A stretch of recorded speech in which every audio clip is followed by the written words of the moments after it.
Okay, this is the Imperial Guard's deployment. If you'll notice, I only have 3 models on the table. This is a transport, the Chimera is, so it's actually holding the entire veteran squad inside of it right now. In the movement phase, you can choose to embark or disembark things into a transport, so we'll get into that later. And this is one squad here. A typical squad of infantry needs to stay within 2 inches of each other. Because this is a vehicle squadron,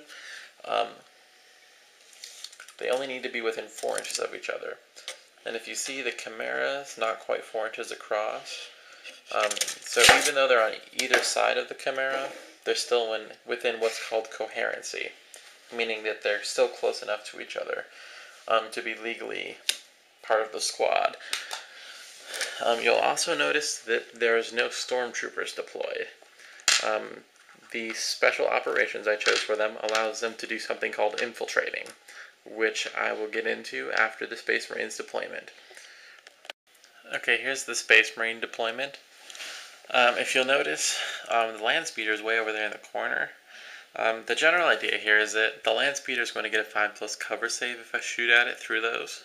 And another thing, if you notice, the Razorbacks over here, the Tactical Marines are inside the Razorback, and the Assault Marines are over here.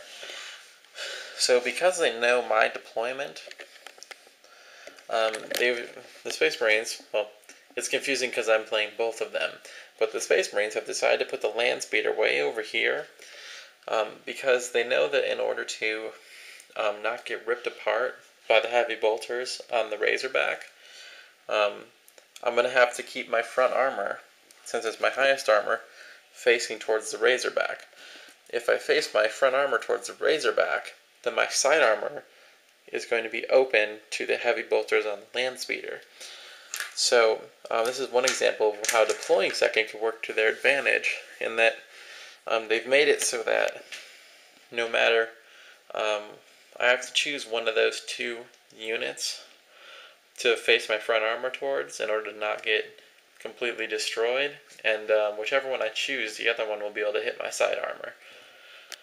Now, this is where infiltrators come into play. Infiltrators happen after both sides have deployed. So I deployed, the Space Marines deployed, and now I can do my infiltrators. My infiltrators, where'd I put them? Oh, here they are. What infiltrators can do is they can come up anywhere on the table after both sides have deployed, but before the game starts. The limitations to this are that they can't be within 12 inches of an enemy, because they don't want you assaulting them on the first turn. And if the enemy has line of sight to them, then they have to be at least 18 inches away. So, these guys have some good weapons, these stormtroopers do, for taking out the Space Marines. So I kind of want to put them in a spot where I would be able to get to the Assault Marines, where I'd be able to shoot the Assault Marines. So I'm going to just kind of put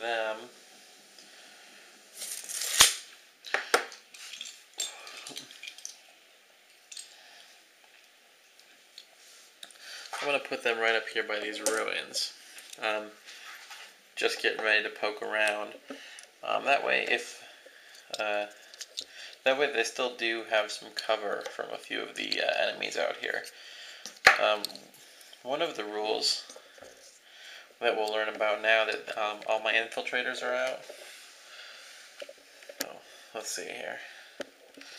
Let's see if the enemy has line of sight. Line of sight means that if the enemy can physically see you, then they have line of sight. Now, if you'll see, directly from the point of view of these Assault Marines,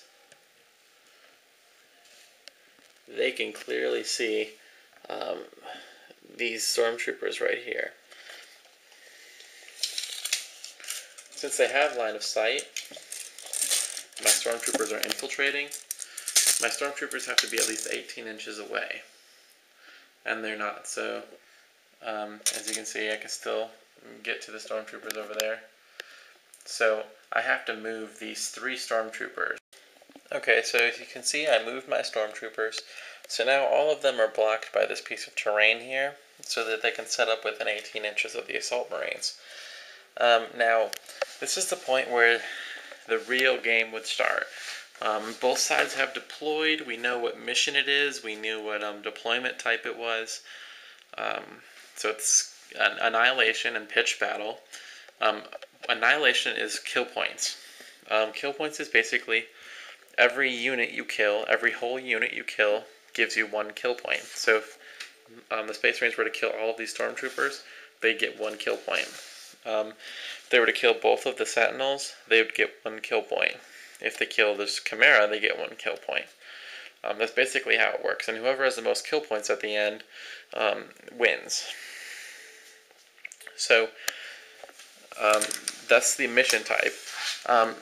After both sides have deployed, you already know who's going first. The opponent can attempt to do what's called seize the initiative. Seizing the initiative means that you're basically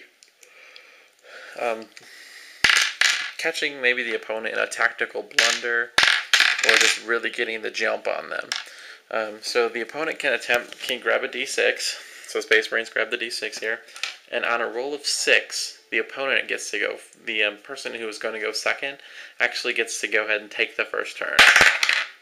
So they didn't seize the initiative. So the Imperial Guard is still going first.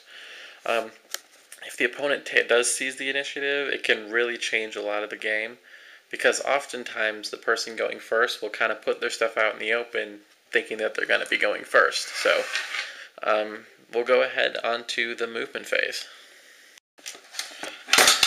Okay, so now I'm going to be doing the Imperial Guard's movement phase. Right now I'm not going to go into all of the detail. I'm not going to go through every single thing you can do in the movement phase, but I'll try to get through most of it, if not all of it, by the end of this game. So I'm also not going to go into why I'm moving as far as I'm moving or where I'm moving, but I will get to that in the future phases, like the shooting phase. Let me briefly go over the phases also.